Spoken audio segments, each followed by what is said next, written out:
one and all, and listen to tales of excitement and adventure. Tales of daring heroes, savage monsters, and bards who just couldn't keep it in their pants. Tales of friendship, nobility, drunken foolishness, and unforgettable fun. These are tales of role-playing games, fair listeners, and this is Rollin' Bones. My name is Ryan Howard, and I shall be your guide.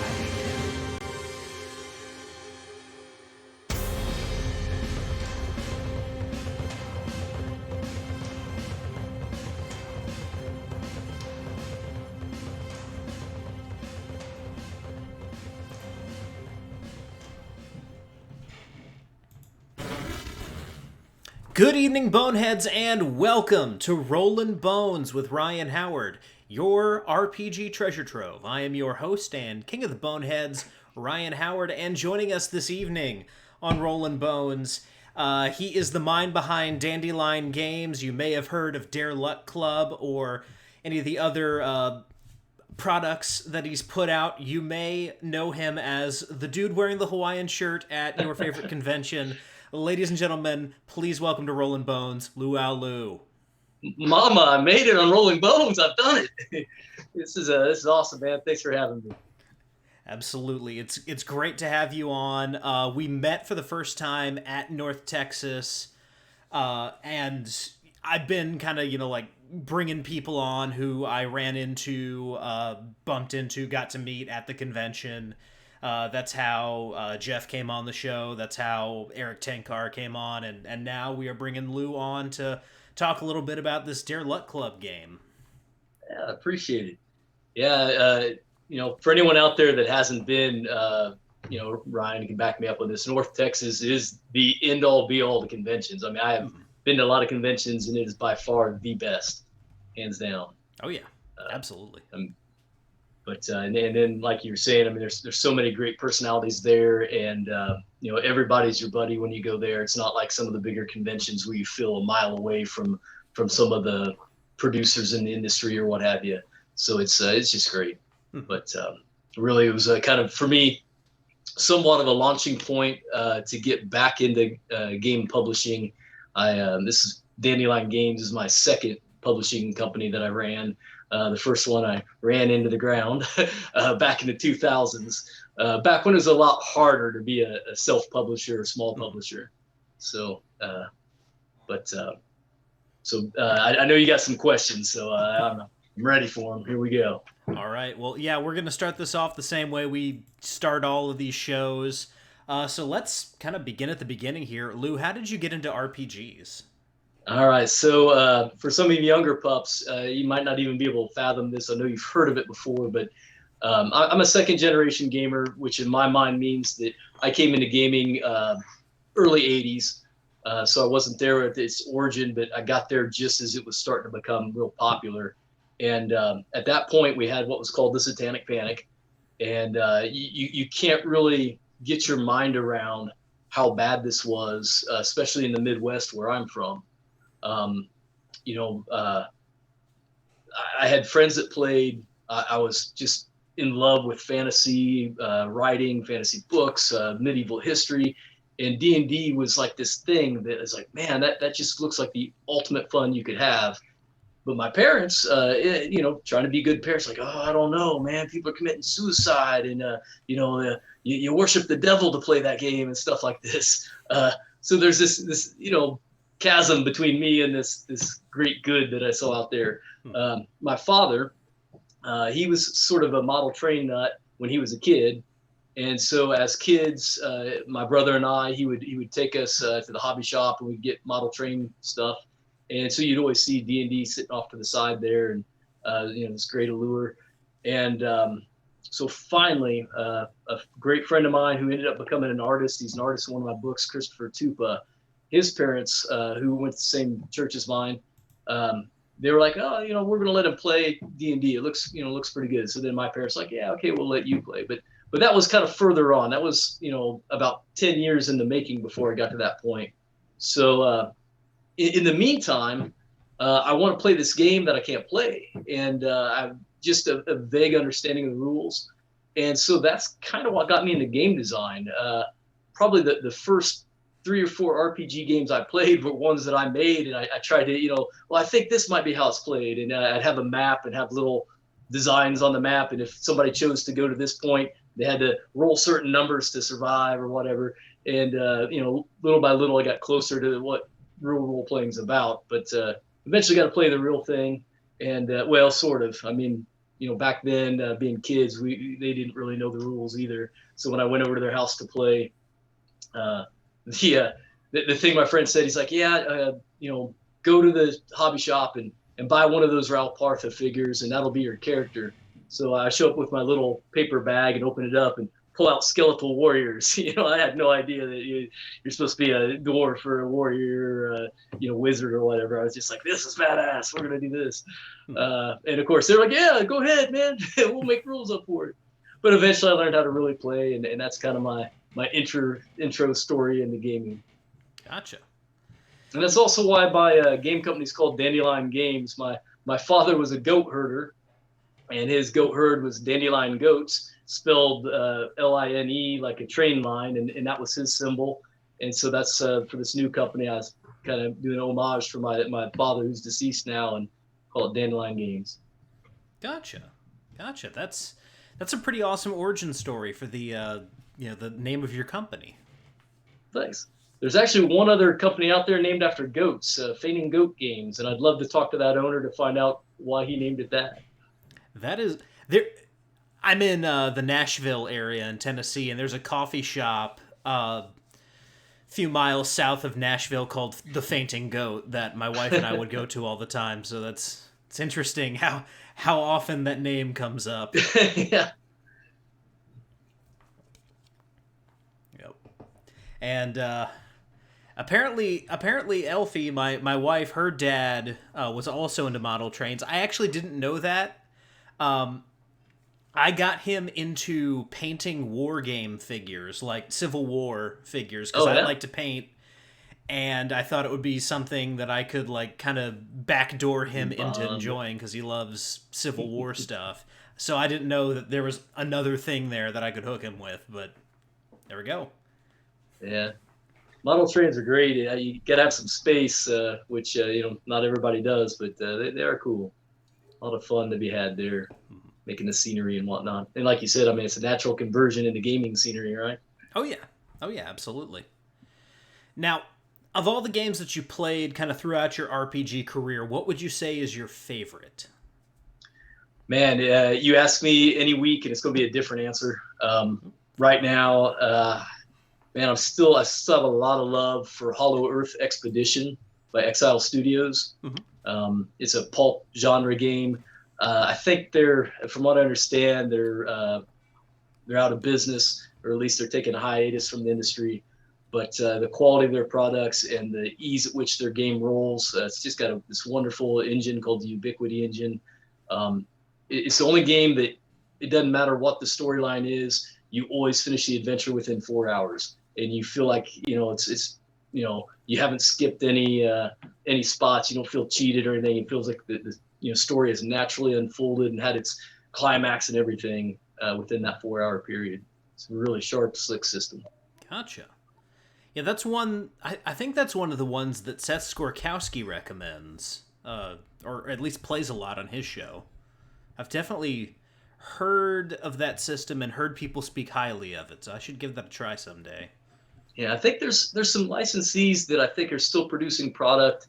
I can't swear by it, but I think they relaunched Space 1899 with that system, and there's like a League of Adventures, which is more of like a Victorian era spin on it. But it's good stuff. I highly recommend it. Yeah, I'm a huge fan of all that, like Jules Verne, H.G. Wells, League of Extraordinary Gentlemen type pulp fantasy. So that sounds like a great game for me. Yeah, you'd love it. Yeah. So hey, has anyone ever asked you what your origin was? I haven't gone all the way through your back catalog on the podcasts, but I haven't come across you mentioning how you got into gaming.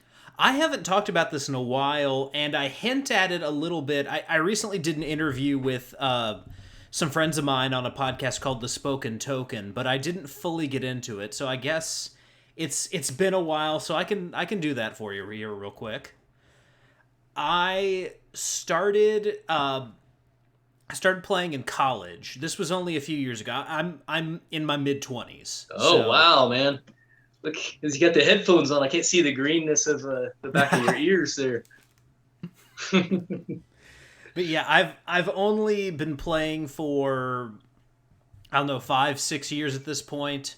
But basically I was into a whole bunch of, comics, fantasy novels, all that kind of stuff. Everything except for gaming. And there was a little bit of satanic panic in that from my parents. Oh, really? Yeah. I didn't realize that was still a thing. Wow. My mom grew up in the 80s in the South, going to like a super kind of fundamentalist Baptist Christian school. So I'm sure she heard a lot about how Dungeons and Dragons was about summoning demons and stuff like that. And for some reason, it didn't sink in anywhere else but when I said I want to play D&D. That was kind of a problem. Trigger right there. But in college, I'm like, I'm my own man. I can do whatever I want now. I'm gonna go play D&D, and I just fell in love with it. And I was like in theater in high school, and I was already into nerdy stuff. It was basically designed for me. Yeah, I was gonna say, man, with what you just said there and what you're into, man, I can't believe you made it all the way to college without playing. Yeah, but I was on it like a fiend at that point. It has been a short but very passionate love affair with gaming that's just kind of continued to evolve and grow. So I guess it's here to stay. Good. And I started with 5th edition. Pretty much exclusively played 5th edition up until a couple years ago. Now that would have been when it was just launching, right? You said about 5-6 years ago. Mm-hmm. Yeah, it was. Yeah, like when I started, I think I started before they even put out the first supplement, Sword Coast Adventures Guide. I'm pretty sure I beat that book to playing. I'm pretty sure there were just 3 books when I started. Wow. That's cool. Did it imprint on you? I mean, I know you said that you kind of are getting into the old school stuff, but I know for me, that first run of the red box, it imprinted on me. Even though it's got some flaws in it, that's one of my most beloved versions of D&D. But that was first exposure. Oh yeah, I have a lot of love for 5e. I have some problems with it, but for the most part, I think it's a very good system. I enjoy it. It's something I could teach to just about anyone. It's the game I learned to play in, and the game I learned to GM. So, it's always gonna have a special place in my heart, and it's the game that I play most often, even today, because everyone knows D&D. Yeah. But yeah, that's my origin story, more or less. I appreciate that. That's cool.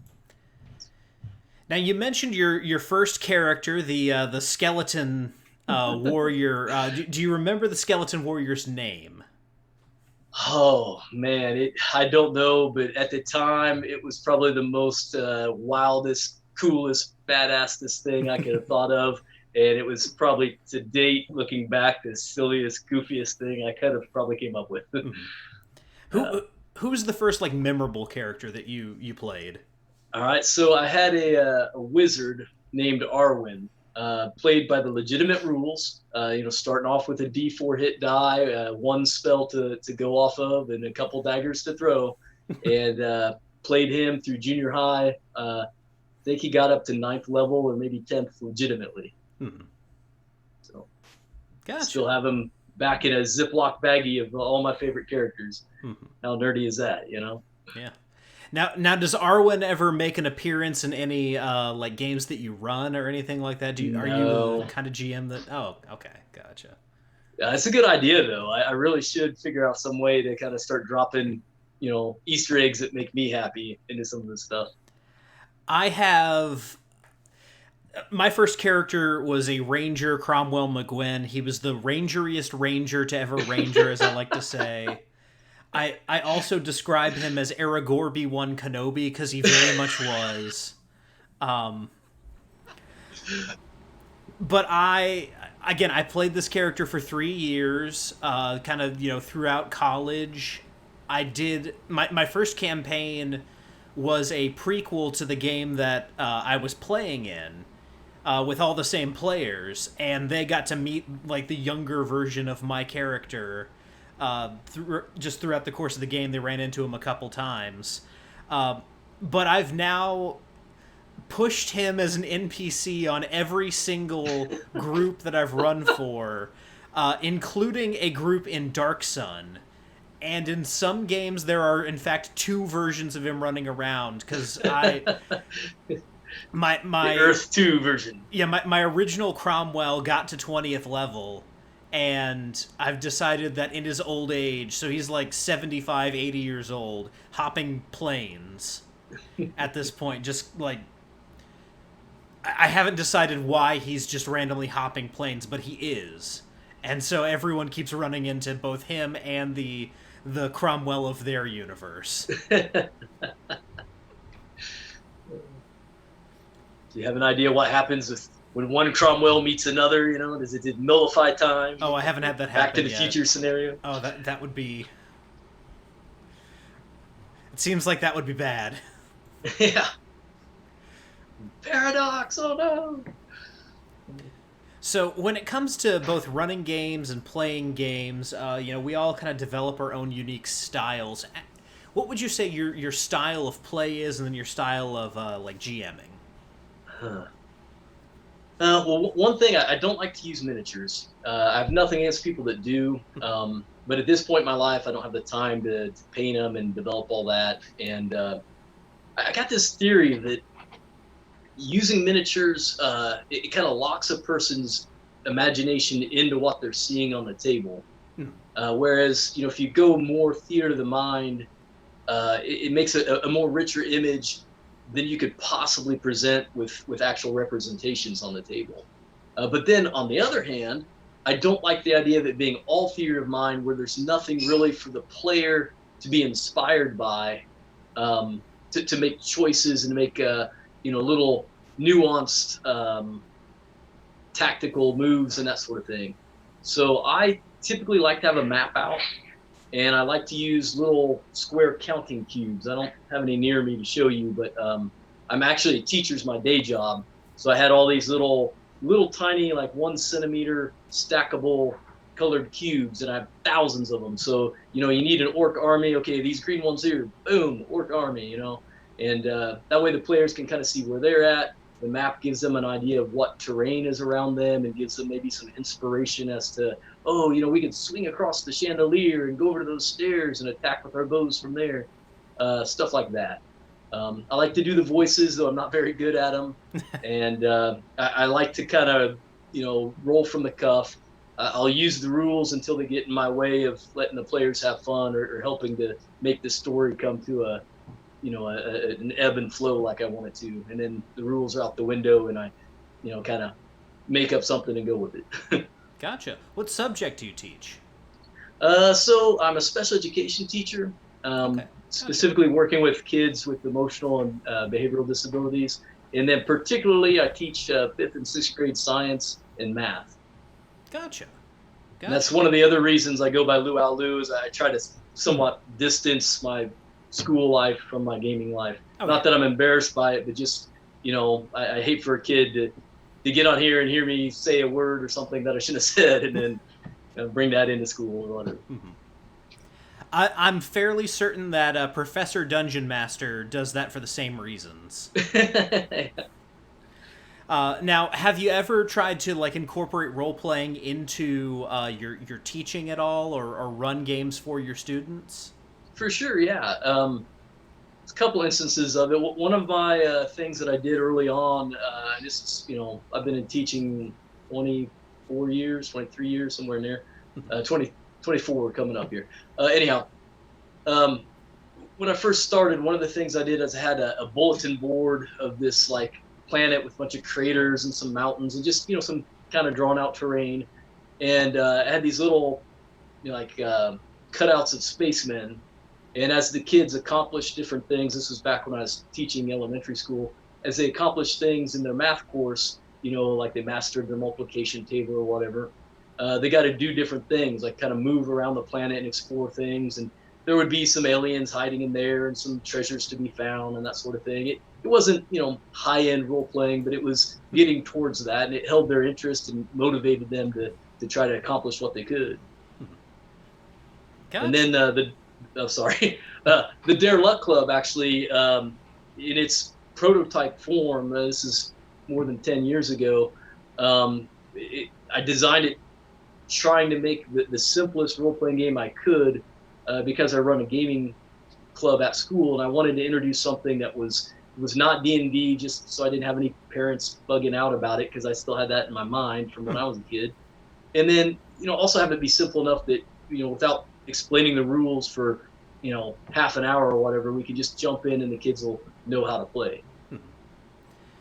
Yeah, honestly, role-playing, like Elfie has alluded to here in chat, role-playing is something that I think really would have helped me in my my math education, because I always hated math growing up. I was better at history and reading and things like that, writing, but math I always struggled with. And then I found out that if you put something on a character sheet, doing math in my head becomes a lot easier for me. And so, in real life now, whenever people who know me are like, what is this times this, or they're asking a math question, I'm like, I don't know, put it on a character sheet and I can tell you.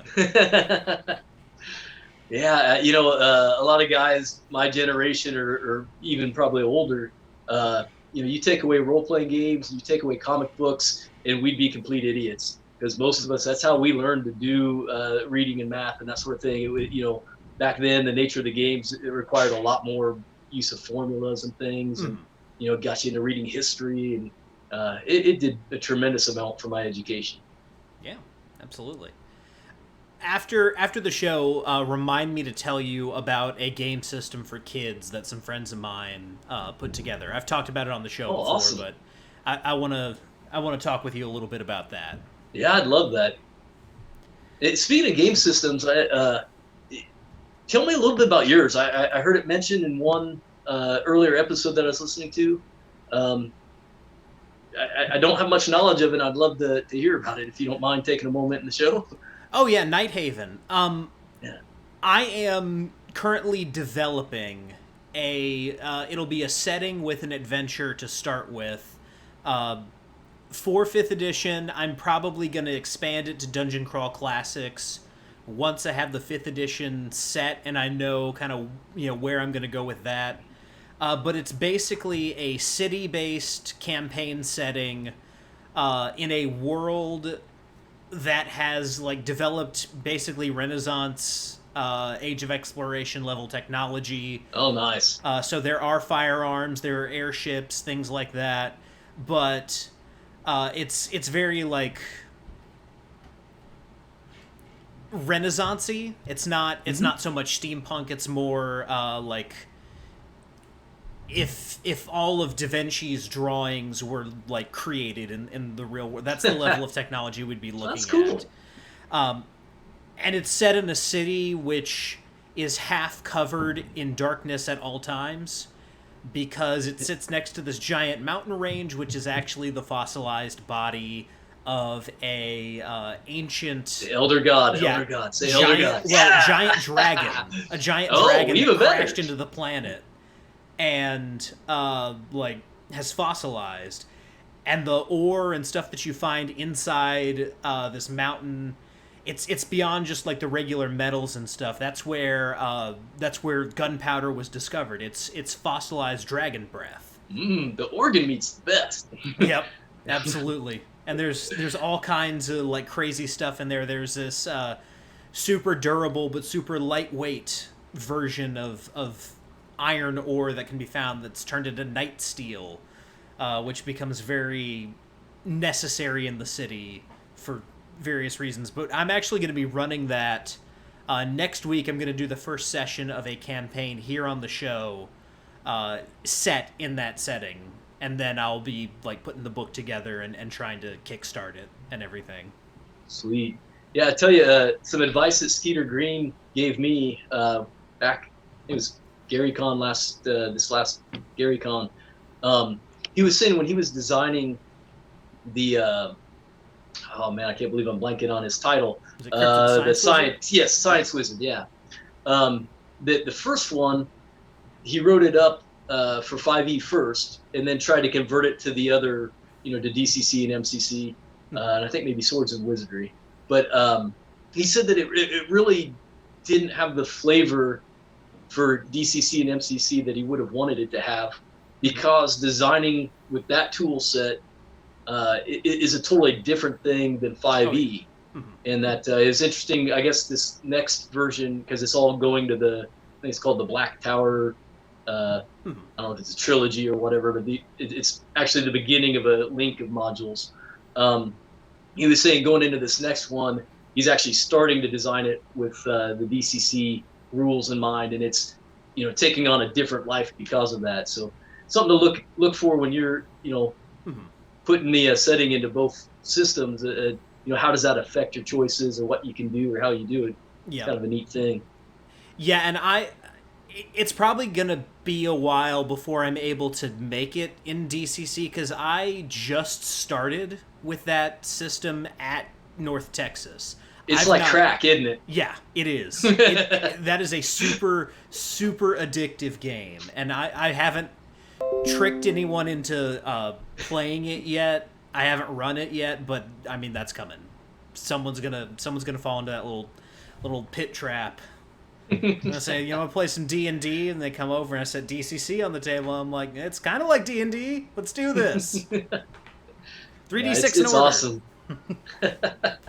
I got into MCC just before, maybe about 2 months before everything kind of went on shutdown, and had been telling everybody about it, and finally got my local gaming group to get online and give it a try. And now everybody's bought the rule book, and we've been campaigning through it for I don't know what it's been, 10 months now or whatever. So it's a good system. It breathes new life back into the fantasy tropes and whatnot. It's wonderful. Gotcha. Now,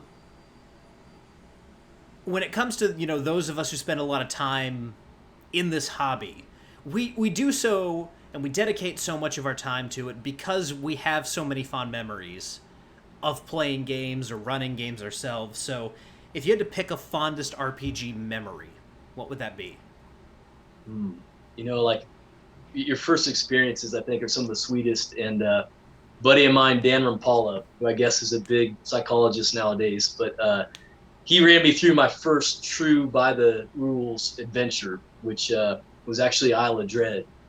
And there was a point that my character was on one of the islands that skirts the main island where all the dinosaurs are. And I can't remember what it was. I want to say it was a T-Rex, but I don't think it was. I think it was probably something less harmful. But there was a stampede of dinosaurs, and there was nothing I could do, and it was, it was about on me. And so I was like, okay, man, I just lay down, and I grab my arrows, and I stick them upright, laying down, pointing them up into the air. And he let it be that, the foot of the dinosaur hits the arrows, and it immediately, rears up, and I'm able to roll out of the way and not get squashed. So that's one of my faves. Gotcha. Now, unfortunately, there are some times where this hobby of ours can let us down, because we play with all kinds of players. Some of them we really click with, some of them we don't so much, and then there's that guy. Guy. The guy who's you hope it's not you. Yeah. If you don't have that guy, it probably is you. You do hope it's not you, but if you have that guy story that you're comfortable sharing on the air, that you think would be entertaining as well as informative, please share it with us. All right. I've got lots of that guy stories. There's a local comic shop called Castle's Comics and Cards, and for the breadth of my adult life, they've let me run games down there, and I've always had the policy that since it's their store, anyone that's interested can come sit at my table and play. And that's a great policy for evangelizing the game, but it's a terrible policy for avoiding that guy, because that guy, somebody's always going to show up and be that guy, you know. So we've had players that just blatantly are cheating. One of my worst that guy stories is there's a guy that was in the gaming group, and we also kind of had the policy that if you wanted a game master, we would kind of share the conch shell or whatever, and you got a chance to game master. And every time he game mastered, his games were always completely centric around his NPC character, and his NPC character was always the hang on, I can't think of the term. Mackinac, the god of the machine. Yeah. Yes, that. Nice Latin there.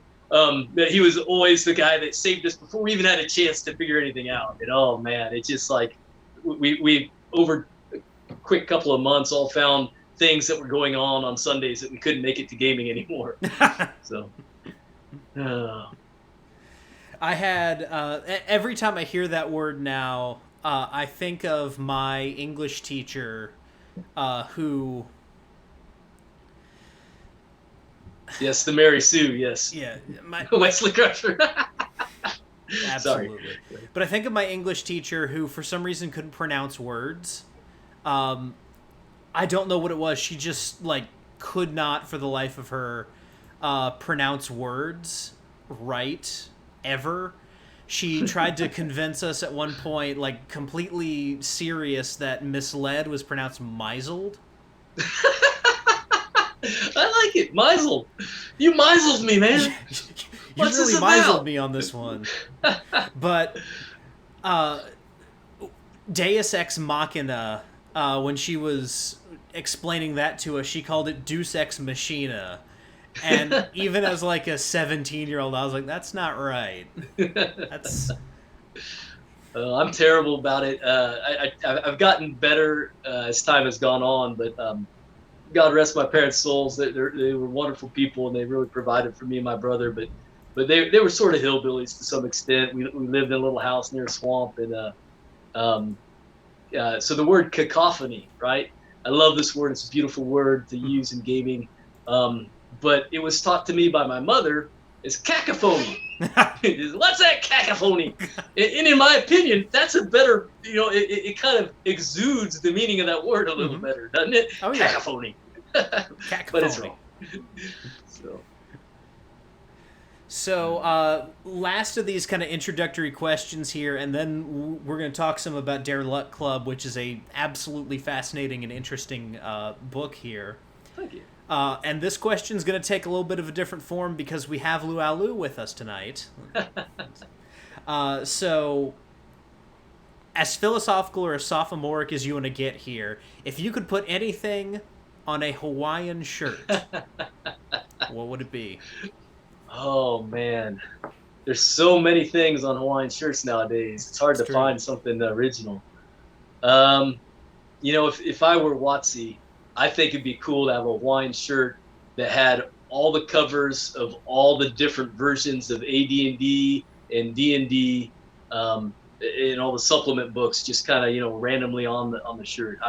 You could charge $100 and I'm a buyer, man. Oh yeah. Yeah, my Hawaiian shirt collection, because I get that question, why Luau Lou? So as a teacher, every year since I started, I always buy a Hawaiian shirt just before the new school year starts. Mm-hmm. So I have a collection of 20-some shirts, and I'm about to go buy another one for this school year. And then people at school kind of get to where, they see me bopping down the hall and, Luau Lou, So. Now, along those same lines, because you've got my imagination whirring here with specific crazy Hawaiian shirts with D&D themes. If Watsy put one with a bunch of beholders on it, they'd have my money immediately because I love beholders. Beholderkin and everything, right? Yeah, and then if they had one with Errol Otis monsters of different varieties on it, or just a whole bunch of one-y from all across the different artists, just with all of those on a Hawaiian shirt. I'd wear that too. Or how about a shirt of dragons, all the different chromatic and metal dragons all kind of intertwined, have that Oh, kind yeah. of flower pattern kind of look. That'd be cool. Absolutely. And We need to go into business. We need to start making shirts. So yeah. forget this RPG stuff. Absolutely. Absolutely. If only we could get those beholder rights. Yeah. Although I guess if Reaper Miniatures can put out what's essentially a beholder and call it an eye tyrant, maybe we can have like a picture of a beholder and be like the eye monster shirt. Yeah, everybody has one of those with the serial numbers filed off of it. You know, the onlooker, the beyonder, it's great. And in chat here, Manticore Mike, my good friend Shag, he's joining us. So Shag, welcome. Hey Shag. And now that we're through these introductory questions, let's talk a little bit about Dare Luck Club. And I want to do a little bit of a preamble here because this is something this is a particular genre that in the past I've been very allergic to. And I blame my hatred of stories that are focused on like children and teenagers, because so often it's pretense for melodrama, which I really don't like. But I also blame Stranger Things because I bounced hard off of Stranger Things, and it's probably because I was told I was supposed to like it. But as soon as everyone was like, it's D&D and it's 80s nostalgia, I'm like, I was not alive in the 80s. And yes, they talk about D&D, but I think Mike is a crappy GM, so... For sure. Yeah, it should be like exactly where I'm at, right? Because that was when I was in gaming, and I totally experienced that kind of childhood, minus all the supernatural stuff. Mm-hmm.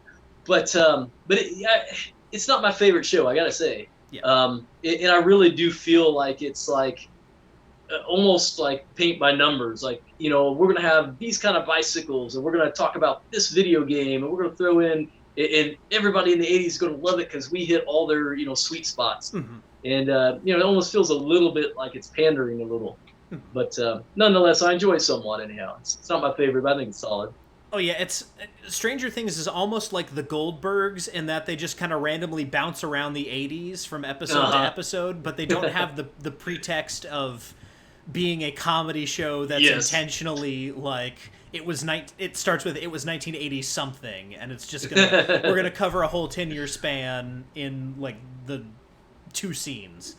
Yeah. But all that to say, this book is fantastic. You've really captured the feeling of something like Monster Squad or The Goonies, or even something like The Sandlot, or from kind of more my era, The Little Giants, or Max Keeble's Big Move. That group of friends that come together to go on crazy adventures. That's what Dare Luck Club is for anyone who is unfamiliar with it. You capture that feeling brilliantly. So hats off to you for doing that, because this really is a fantastically flavored book and a pretty cool game, kind of with that flavor that allows for a lot of cool things to happen in it. Wow, man, I need to like record that and play it back to me every other day to kind of keep me going. That's great. Thank you. The thing about this game, because the question I almost always get when someone's saying, hey, sell your game to me, and they say, because there's kids on bikes and there's Tales from the Loop, and why do I need Dare Luck Club? And the thing with Dare Luck Club is it actually, I had no knowledge of Stranger Things and no knowledge of either of those games when I started this one. I mean, about 10 years ago, I was toying with the mechanics of it, trying to get it, as simple as I could. And then it actually took on the Goonies flavor that it has about 7 years ago, 2015, 6 years, I guess. Um, but then in the middle of developing it, I had this big tragedy happen. There was an accident that killed my mother, and my kids were involved in it, and just a lot of trauma. Had to take care of my mom's estate, and so it kind of got put on the shelf. And then by the time I got around to where I could start working on it again, there are these other games out there. I was like, there's maybe not, it's a niche anyhow. There's probably not room for, 3 games about adolescence on adventure. But kind of going back to something you said there, the other 2 games, they are great games, and they're, worth purchasing on their own right. I'm not trying to badmouth anything about them, but they have design choices and style choices that are very different from Dare Luck Club. Dare Luck Club tries to be really anchored in the 70s and 80s. I mean, it does say in the book that you can play any era. I mean, you can go back and do like a little Rascals 1930s kind of thing if you wanted.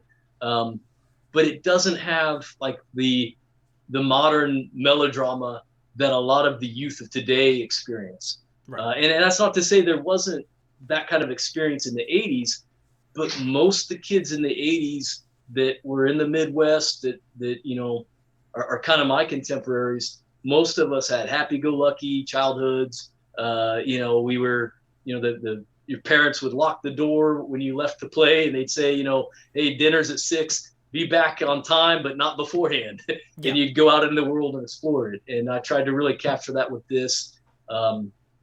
It's really about making that misfit band of kids that stumble on to something that just nobody's going to believe, and they have to take care of it.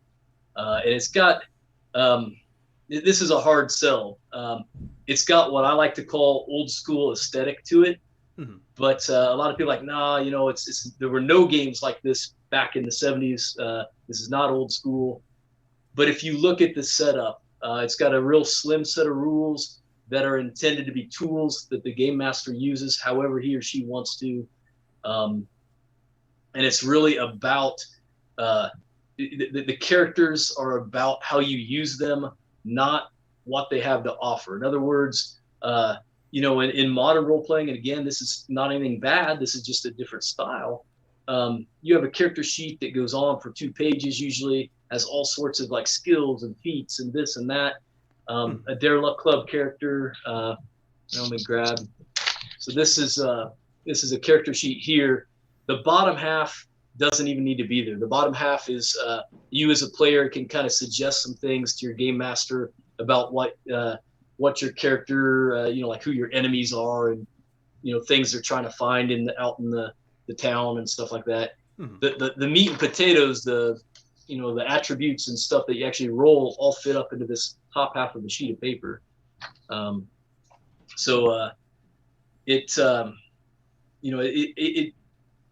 When people play it, most of them have that sense. They come into it a lot of times being drug in by their friends, and they have that sense that I don't want to play a game where I'm a kid, I don't want to be, but then they get into it and they realize that it's really a game about minimalism, about taking what little you have and going as far as you can with it, and putting on that persona of this misfit kid doing goofy things and making weird choices, and just having fun with it. Mm-hmm. Yeah, and to speak a little bit to something you said there, I'm gonna keep pushing this as often and as loudly as I can. OSR is a state of mind. It's not a specific rule set. It is the summation. My character, by all rights, should die. Here's how I am going to make them not in this situation. That's OSR. You can do that with any number of rule systems, whether or not it's based on OD&D or not. That is that's the core beating heart of what OSR should be. So, with that in mind, with this, system that you have here, I definitely think that qualifies. So I think as a movement, we need to kind of adopt that outlook otherwise people are just gonna be like, well, I don't want to play that same game that came out in the 1970s for the rest of eternity. Let's try some of this new stuff, and let's see what kind of room for innovation we have in here. So yes, OSR is a state of mind. I'm just gonna keep putting that out there. I tell you, you had probably the best analogy I've ever heard for OSR. You called it the blue jeans of the RPG world. You just kind of can go with anything. It's the old standby. I love that analogy you had. I actually stole that. I stole that from Stu Horvath of the Vintage RPG podcast, and he said it specifically related to like D&D, whatever has the D&D logo on it. But yeah, OSR it's the same way. It's blue jeans. So I guess if I take D&D out and put in OSR, I can start taking credit for that myself. So, yeah. It's like iTyrant, right? Yeah, absolutely. We're in the RPG business. We are all in the business of filing off serial numbers and putting our own things in there. So yeah, it's all about who's the best thief. Yep. Yeah, as long as I'm not trying to like make money off of it at Stu's expense, we're all good. We're good. But yeah, just to give everyone a little bit more of a hard sell here on Dare Luck Club, if you need to know the bona fides of this game, let me read out the attributes here, because this is where I was sold. Your core 5 attributes are scrap, spry, pluck, brains, and shenanigans, and you add those stats together to get the combined stats of oomph for physical and marbles for mental. So that's a stroke of brilliance. Yeah, the one thing I regret is that 3 of them start with an S. From a design standpoint, it'd be really nice to kind of be able to put your attributes in a adventure write-up with just one letter for each attribute, but I just couldn't help it. Those ones just sounded perfect, and I couldn't come up with anything else that wasn't all S's there. Mm-hmm. And another thing that I have to call out here, first of all, as I'm looking at this book here, it's laid out like it's a kid's notebook for anyone who really likes their aesthetic of their games to really fit with kind of the theme of the game. So that's definitely here. A lot of these drawings, the layouts, it all looks like a kid's notebook. But one thing that I really like is the mischief mechanic here. It's kind of like in Savage Worlds when you have the edges and hindrances. It's a thing that grants some kind of bonus, but also is, in a roleplay sense, detrimental to your character. It's stuff like, one of them is Brace Face, which has a penalty to persuasion, and Daydreamer got F's in fill in the blank, where your character, the class your character is failing. Self-centered, stinky, wuss. There's one where you like have a foreign accent, don't English good. That's a favorite of players in all the play tests. Somebody always thinks the foreign exchange student that I have is a pre-gen, and man, I've heard everything. Heard a great Russian accent, Swedish, you name it, man. Well, I mean, getting back to the Goonies, everyone loves Gadget. Mm-hmm. Data, yep. Data, that's right, Data. Everyone loves Data. No one loves Short Round, but everyone loves Data. That's true. What a dichotomy. I never thought about that. I think it's context. I think that's the key to it. In Goonies, Data is like a integral part of the story. He helps, he contributes. If he wasn't there, things would go horribly wrone. Whereas in Temple of Doom, Short Round is very much an annoyance. Yeah. One of my favorite ones, the overactive imagination mischief. Mm-hmm. I have had a lot of fun with that one, where what it does is it allows the player to kind of screw over the other players.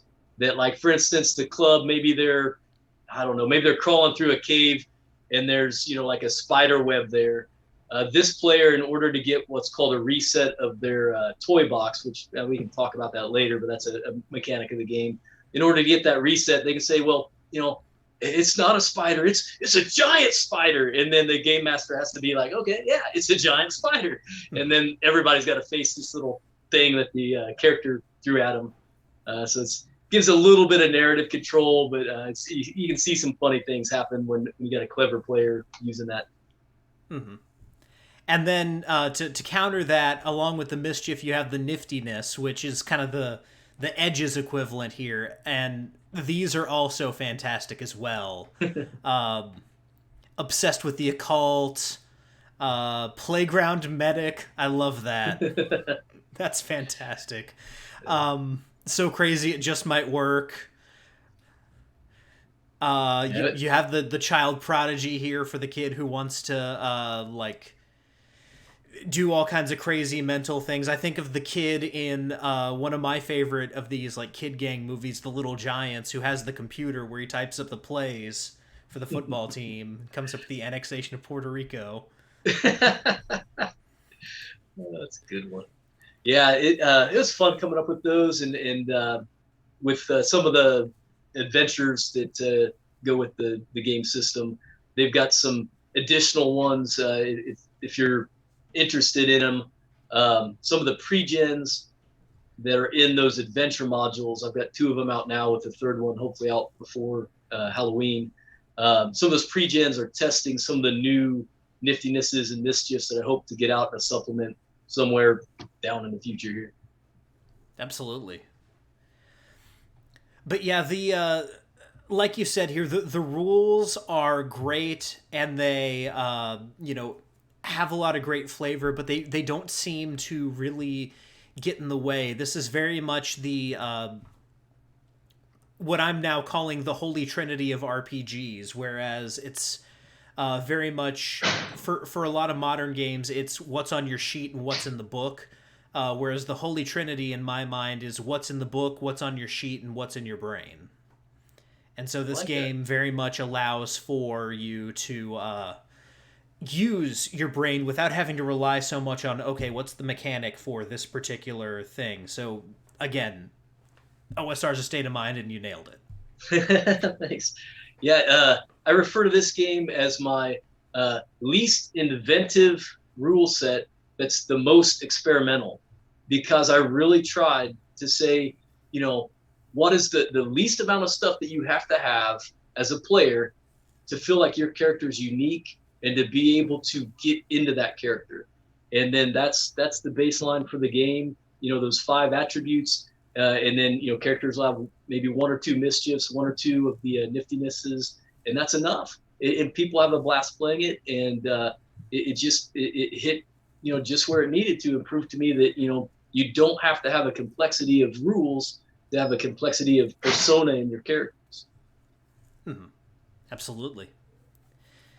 Now, when it comes to this particular genre or subgenre of mostly movies and TV, what are some of your favorite examples of like the kid gang of friends getting into shenanigans that in reality would kill them? Yeah, so there's a appendix N. Of course, that's the only appendix, but it had to be named N, right? Yep. Because of D&D, and it kind of covers some of the ones I was thinking of. One of my favorites is this old horror movie called The Gate, and it involves this tree that falls over in a kid's yard, and the hole that it leaves is a portal to hell. And the kid's parents go away on vacation, and his older sister's watching him, and this friend of his comes over, and they realize that there's these creatures coming out of the portal, and they got to be stopped. And it's goofy. It's got some great claymation in it, but that's a big inspiration. The River Phoenix movie, The Explorers, where the kids are visited by an alien intelligence that gives them, the nerd of the group, a program to make a basically force field that can move, and then they use that to get up into space to visit the aliens. I thought that was awesome. There's modern ones that are great. I tell you, Earth to Echo, I think it's called, is a movie that was made, I don't know, maybe 5, 6 years ago. And it really does the genre of adolescent adventures really well. These uh, mix of kids find an alien that they try to kind of help get back to the ship. There's so many out there, man. So many good books too. As far as modern ones go, did you ever see the movie Aliens in the Attic? I have seen part of that. My kids were watching it at one point, but I never did see it start to finish. Is it pretty good? That movie it's great. I consider that now I didn't see Earth to Echo, and I think that came out after, but I consider that one of the last great examples of like a classic kid gang in supernatural shenanigans movies. Basically, these aliens come down. They're small, but they have this mind control weapon that for some reason only works on adult brains. So the kids are immune to it, but they can basically control any adult they want to. And these aliens are like a forward scouting party for a full on invasion. That's brilliant. I like that.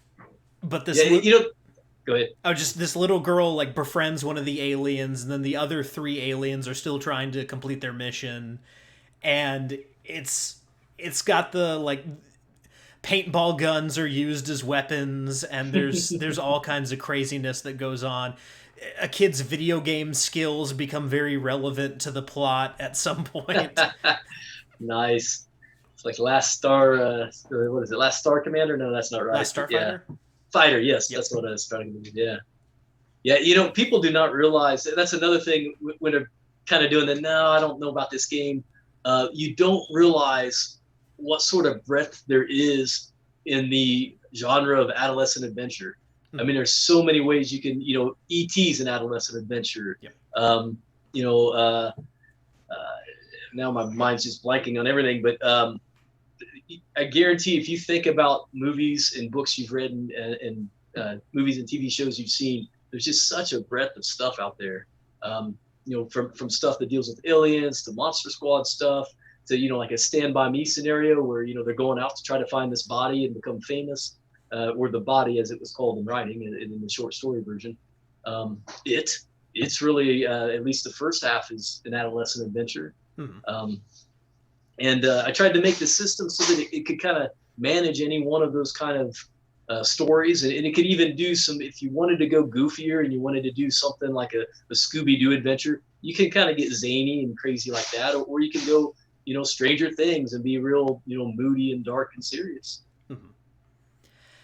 I do love the supernatural ones, but I think my favorite of the adolescent adventure genre is where it's reality based, but reality is so like warped beyond recognition that it becomes surreal.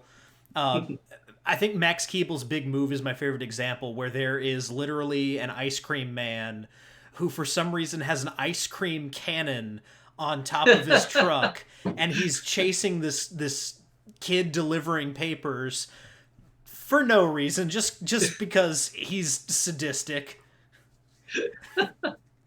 And there's a principal who wants to shut down a animal shelter to build a football field, and all the like adult antagonists in the movie are just completely and totally sadistic. The bullies are like, if these people existed in real life, they'd be in prison. There's one of the bullies in Max Keeble's Big Move is basically like a stockbroker hustler type. When he steals kids' lunch money, he says they're making an investment. He wears a suit and carries a briefcase.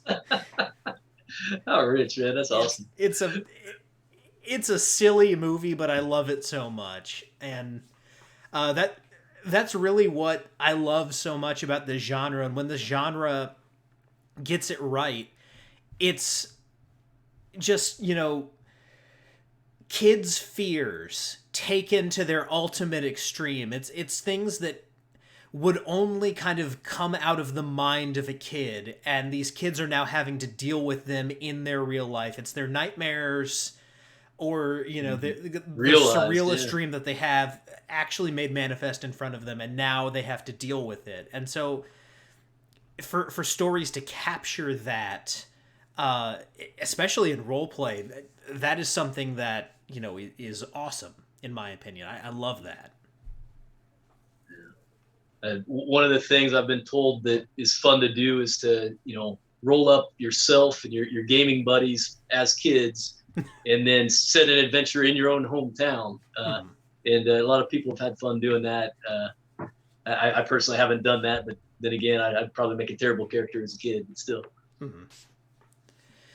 Yeah, and this is one thing that I kind of wonder if this genre isn't going to disappear at some point, just because of the way things have changed with how adolescents and kids like interact with the world. Because this is born out of kids being free range, essentially, which my generation, and I'm 25 years old. I was like the very last generation that came up that way, because I remember my mom saying, all right, go out and play with your friends, like you said, dinner's at 6, be back on time. And my friends and I would go around the neighborhood and play all day on a Saturday or a summer day, and do all kinds of crazy stuff, because we didn't have phones with internet access or anything like that. We had video games, but we played outside too, and a lot of you're that, right. A lot of that's kind of not there anymore. And when I talk to kids, they don't deal with the world that way, and I think we're gonna lose a genre just because of that, and that kind of makes me sad in a way. And you're waxing poetic tonight, man. I never really thought about it, but that is a serious thing. I mean, part of this is misfit kids hanging out together, and that was a real thing. Like, I had friends of all different persuasions as a kid, because you could only ride that bike so far, and the kids that were in that circle, they had to be your friends. That's the only people you had. You couldn't get on your Xbox and talk to some dude you never met, or anything like that. I mean, it was, so you would put up with kids that you were kind of weird or whatever. Or maybe you were the weird one, I don't know. But and you would do goofy things. And you're right, that's maybe dying out here. I mentioned in the book that one of the reasons I kind of tilt it towards the 70s and 80s is the whole cell phone thing. You introduce a cell phone into one of these adventures, and a lot of the struggle, a lot of the fun and mystery of it's cut at the bud there.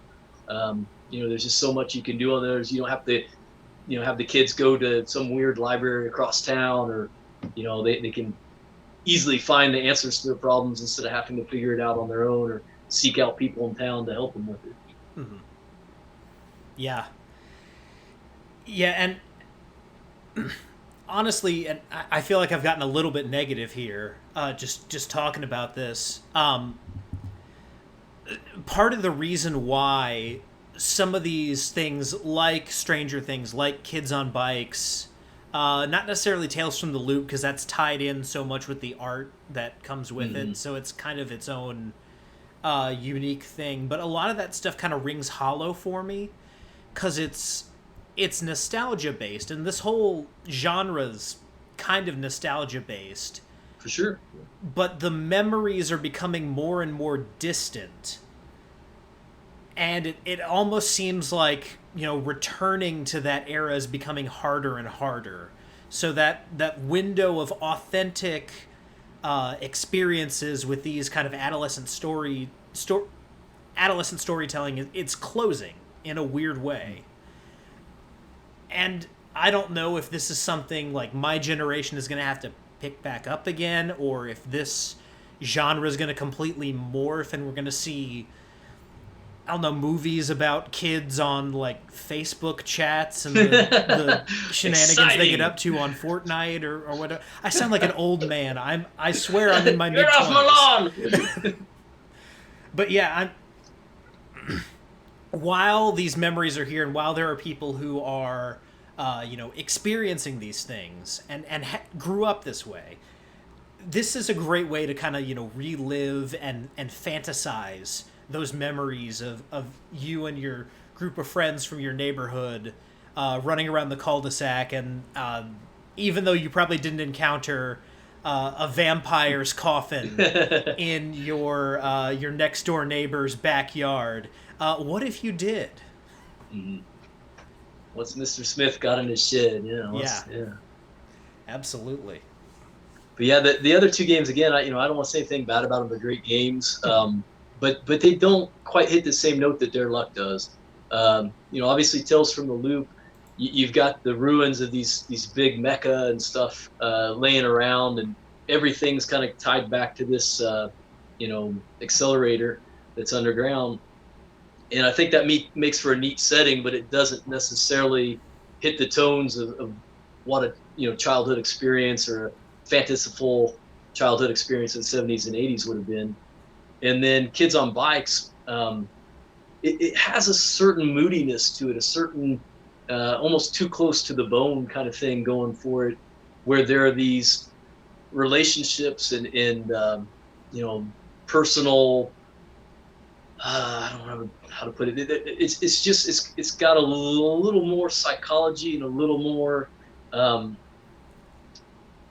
just can't find a good word for it tonight, but it goes a little too close to the bone to me to make it fun and nostalgic. Because part of nostalgia is forgetting all the bad crap, Mhm. just Yeah. remembering the good points. And that's what I tried to hit with this game, and why I went ahead and finished it out is because I feel like it fills that space on your shelf that isn't already taken up by the other books. Mhm. Yeah, absolutely. And yeah, there again, for anyone who's interested in this, there are rules for not just is this vehicle in the game, but this is how like a kid would interface with like a backhoe, or like there's kid stuff in like a bicycle or a go-kart, but also like there's an airplane. How would a kid interact with an airplane? And I love that that attention to detail is in this thing.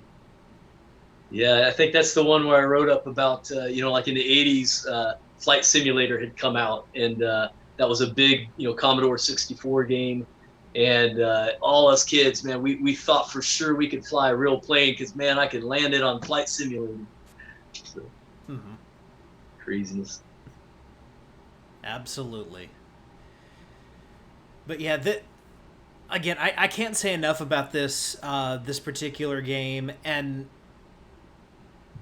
again, this is something that I wasn't expecting to be up my alley, but it's honestly to sell this on one point in particular, it's the attention to detail and the way that everything rings true to those movies or TV shows or real life experiences that a lot of us had. So I really just have to congratulate you on that, because this is a fantastic book. Man, I super appreciate everything you're saying. It's wonderful to hear that from somebody, and uh, there are things I wish I could have done different. Dandelion Games is me, only me, and when you're a small publisher, everything's out of pocket, and you won't see return on what you're doing, maybe ever. So you look at this book. It's I wrote the book. I did the cartography in it. I did some of the illustrations in it, uh, and what money I did have, I tried to put into art and getting what great art I could get in it. I have some wonderful artists in this book. Santi Ibora, Christopher Tupa, Thomas Childress. They did some wonderful pieces for it, but you can only afford so much. And one of the things I'm really hoping someday I'll be able to come back and maybe get a revised edition out there, because I took the editing on myself, which is super no. I mean, if you're out there thinking of being a small publisher, if you have the funds, you've got to have your stuff edited by somebody else. I know this. I knew this going into this, but I had to make a choice between art or editing. And, I thought, well, I could probably give it a decent edit. And I feel like I did. There are still some mistakes and homophones here and there. but I think it's playable, and most people enjoy it nonetheless. Um, and then I've tried to be kicking out some products to supplement it. We got a couple for the adventures for this. I do these things called triple dog dares. So it's what it is I make one map because that's usually the longest part of making an adventure. And so like this haunted house one, I got these maps to it. And then I try to make 3 adventures that anchor onto that map so that you have some choices in running, different games. So I got the haunted house one. I've got Mayhem Museums, the newest one that I kind of what do you call it? Not kickstarted, but premiered at North Texas. Then we got one with an amusement park coming up.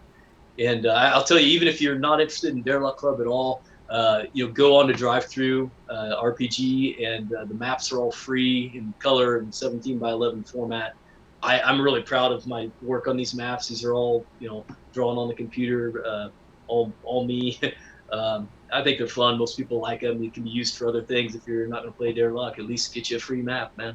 Mm-hmm. Absolutely. So this game lives on Drive-Thru, correct? Like that's where Yes. people can go to get it. Yeah, it's on Drive-Thru. It's available through Amazon, through Lulu. But honestly, the different printers, I've looked at their samples that they've sent me, and I recommend Drive-Thru. I think they do a better quality job of the ink because it is a colored book, so the ink in it's a little better, and if you get the hardbound version, especially, the binding's a lot better through Drive-Thru, I feel. Gotcha. Now, as far as more stuff from Dandelion Games, what's next? What's kind of the next thing coming up for you that you're ready to talk about?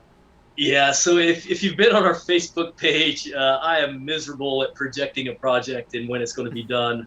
The very next thing we're trying to push out the door, I'm working on getting a third-party license for Mutant Crawl Classics. It's one of my big favorite games right now. And we're doing this thing, I don't know if I can get it in frame, but Classics Mutated. And what I'm doing there is I'm taking, adventures we've all played through and loved, starting with some of the D&D stuff, but I plan on branching out and kind of stealing from other game systems as well. And I'm trying to reimagine them in the MCC world. Like, the first one is called Seekers of the Unknown, which is from the B1 module, Seeking the Unknown, In Search of the Unknown. But it's like, okay, what would that be like at MCC? So I've, the wizard and the warrior, instead, this is like a military compound that was developed by this great, military strategist and this kind of like Tony Stark futurist. And you're going into the compound and finding what remains of their activities there. They were kind of like defending us against some invasion from Mars, and there's some tie-ins with some of the mutant crawl stuff like Lingala and all that. So that's coming out pretty soon. It'll be kickstarting pretty soon. I'm waiting on a few bits of art and finishing up some maps. And then for Dare Luck Club, the next thing is called Monacis Midway. And it's a triple dog dare where you've got this Jolly Time amusement park. It's kind of like a, small town amusement park, not quite your Kings Island or your Disneyland or anything like that. Mm-hmm. But there's 3 adventures there. 3 adventures there that focus on that map. In one adventure, your club's pet dog has died. And by playing some records backwards, you can supposedly, there's this spell that you can cast that'll bring things back to life, but you have to have a cauldron, and the Satanic Panic thrill ride that's in that park happens to have a cauldron, so that starts the plot off. The kids are going to resurrect their pet dog, and of course something goes awry and they bring in this elder god sort of thing, and they gotta run around and try to undo what they've done.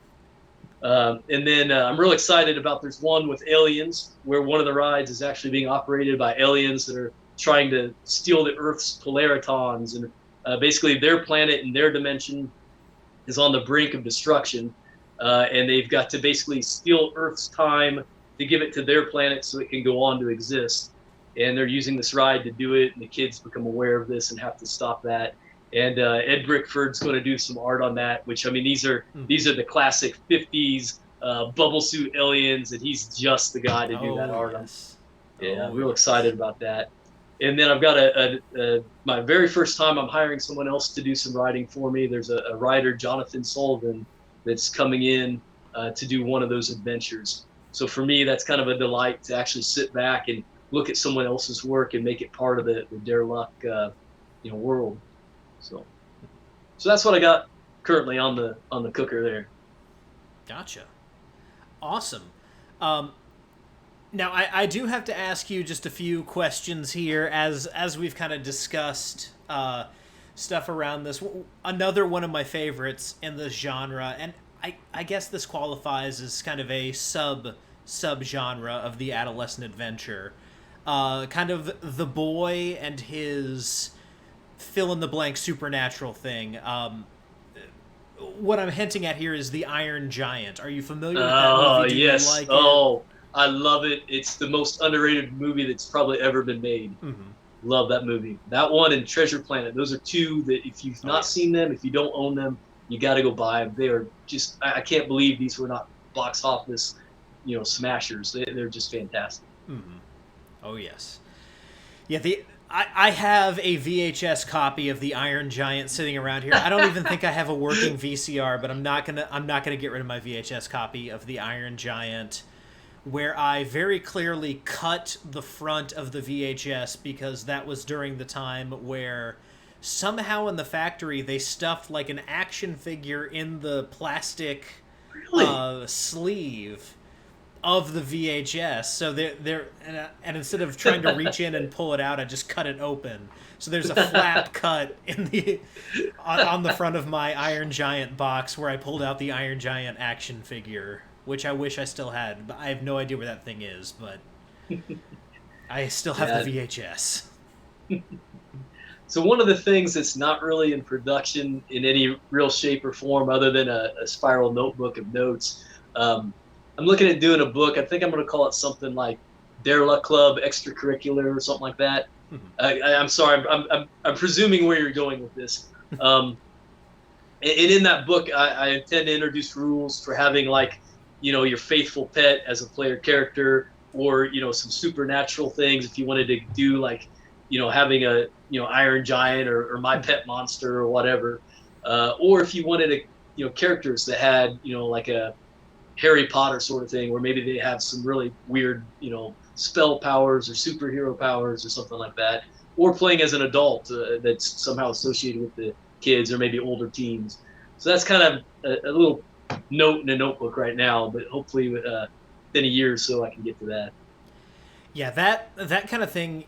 It would be awesome for base Dare Luck, but if you introduced that in conjunction with let's say you can only get one player, so you'd have a player, a GM, and then some kind of crazy supernatural sci-fi thing like the Iron Giant, like a monster that you found somewhere, something like that, where you could just support an adventure with one player and this crazy object sidekick that the government's trying to get to or whatever. that could be an interesting way to go. I don't know if you've already done that or if that's something you're even interested in doing, but that could be a way to go with that. I haven't done anything like that yet, but it's definitely something that fits within the genre and probably needs some homage. There's a mechanic in the base rule book where you can have a pet, and you have this is one of the niftinesses where you have basically a pool of dice that represent that pet, and then it can do things for you rolling out of that pool of dice until the pool's gone. So I don't know, you could definitely put together some adventure that has that sidekick represented probably in that kind of fashion. Mm-hmm. But no, that's an interesting thing too. One-on-one play that, back in the day, there were lots of modules set up to be a one-on-one game master player, and even solo modules. And, that'd be an interesting thing to experiment on is trying to design something like that really pulls it off and still gives you the full feel of a role-playing game. Absolutely. And if you can get Ed Bickford to draw you the Iron Giant, Who else, man? Who else? absolutely. He's just fantastic on that stuff. Oh my goodness. And then the last thing that came to me as I was talking about this, I've almost completely forgotten about this, but it just kind of came flooding back. Nickelodeon, as I was growing up, did kind of keep the genre going with one of my favorite shows as a kid that unfortunately does not hold up upon rewatch.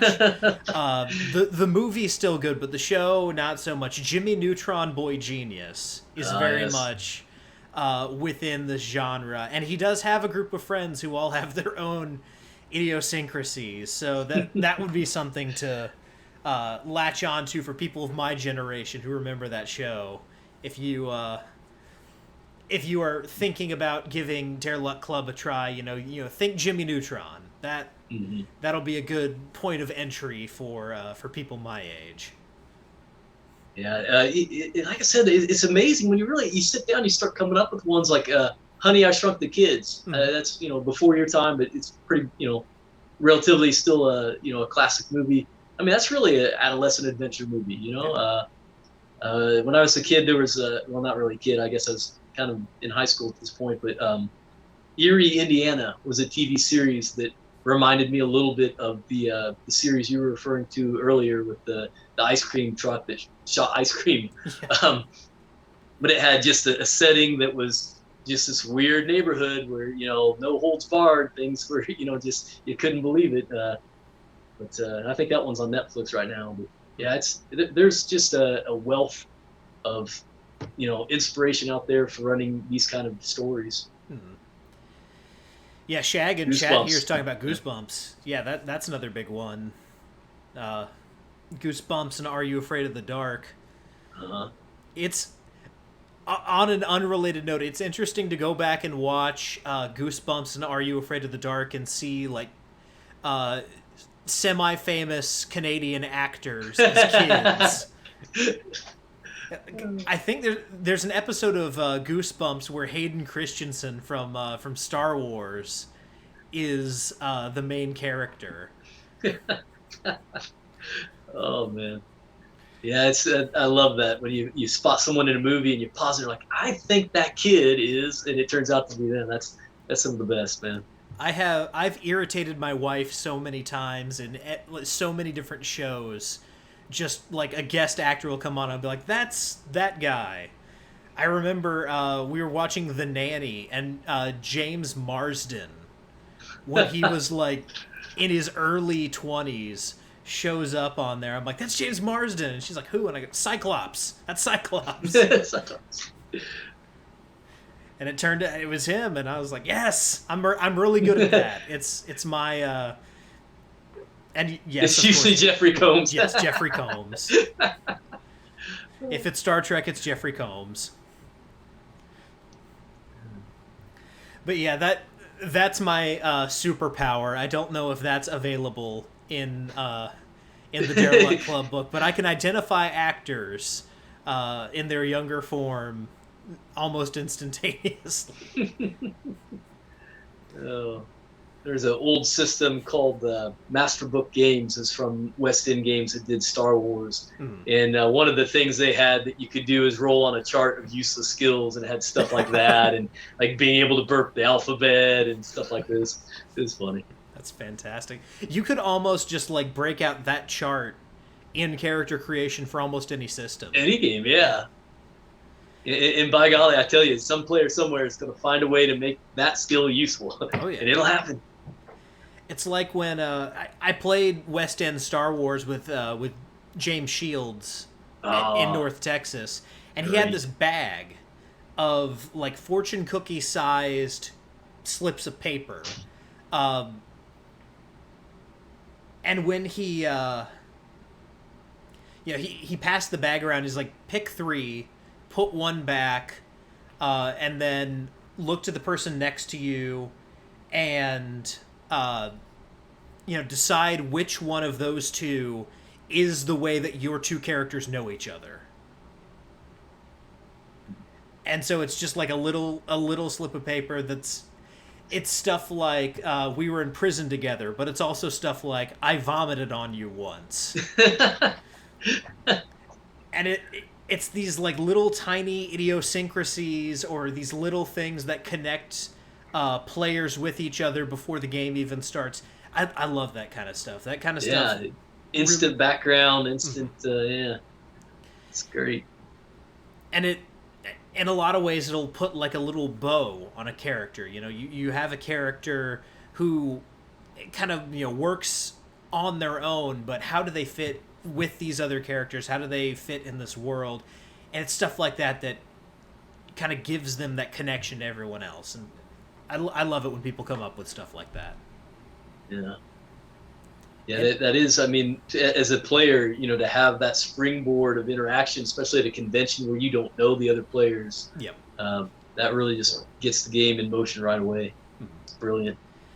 And I'm pretty sure, like, to a person, everyone at that table was like, we're stealing that. That this is going to happen at our tables now.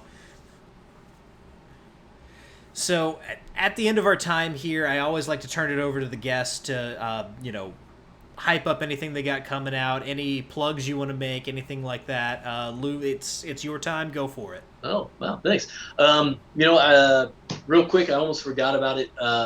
So we were talking before the show, my buddy, so Levi Combs, most of you guys know him from Planet X Games. He is doing a Kickstarter for, I always get it backwards, I hope we get it right here, Ray Guns and Robots. I believe that's the correct order. And it's a kind of cool sci-fi zine, and he let me do a little adventure for it. Outpost Z90. It's kind of somewhat of a alien sort of scenario where the characters go to this abandoned asteroid mine and they try to figure out, why it was so quickly abandoned as they go into it to try to get some of the legendary metal that it contains. But he's given me a preview of the zine, and it looks really nice. If you're into any sort of sci-fi role-playing, even, I think you could probably adapt a lot of it to like Mutant Crawl classics too, or any kind of post-apocalyptic gaming. So I want to throw that out there. That's going to be kickstarting. I don't know if it's on there right now or real soon, from Planet X Games. And then my stuff, Dandelion Games, spelled DANDYLINE. You can go to our Facebook page, and I got a lot of announcements on there, but we're also on drive-through. I've got the Derelict Club role-playing game book in hardback and softbound. The prices have been jumping around because of printers. U.S. economy right now, everything seems to be in flux price-wise. But they're on there. And then also the two adventure anthologies, the Hunt House and Mayhem Museum, they're available on there as well. All that's available in print and as PDFs. And then hopefully here within the next couple months, we'll have the next month, hopefully the Kickstarter for the Classics Mutated. And then after that, we should have the Monacis Midway going there for another adventure anthology. Thanks for having me here, man. Absolutely. This has been podcast. A ton of fun. I've enjoyed. This has gone in some interesting directions tonight. Just me, I guess, mourning the loss of my specific way of growing up, and it seems like even though we came up at different times, mine very much carried over because my parents, they came up that way, and so they had me come up that way. Hopefully, I can get my kids to do it. Once Elfie and I start having kids. Who knows? You're a good guy. You should reproduce. Yeah. But yeah, this has been great. So guys, thank you so much for joining us this evening. Just to let you know what's coming up this month for Rollin' Bones. Next week, we are doing session 1 of Nighthaven Shades of Grey. So John and Joe Page from Project Fullblade, and then Prax and Rez from Gamertarians, they'll be with us again to actually start our adventure in Nighthaven and find out just what's going on with these missing acolytes. Who is Kieran Devitt, and how much you guys going to hate the accent that I have for Kieran that I've been using forever. Hint, if you're from Ireland, forgive me. We'll put it that way, and you'll find out why next week. But beyond that, we'll probably have some reviews coming up, and definitely be talking more about games and doing a lot more fun stuff here on Rollin' Bones as always. So until then, guys, whether you rolled a 1 or a 20, I'm so glad that you rolled your bones with me, Ryan Howard, and I'll see you guys next time.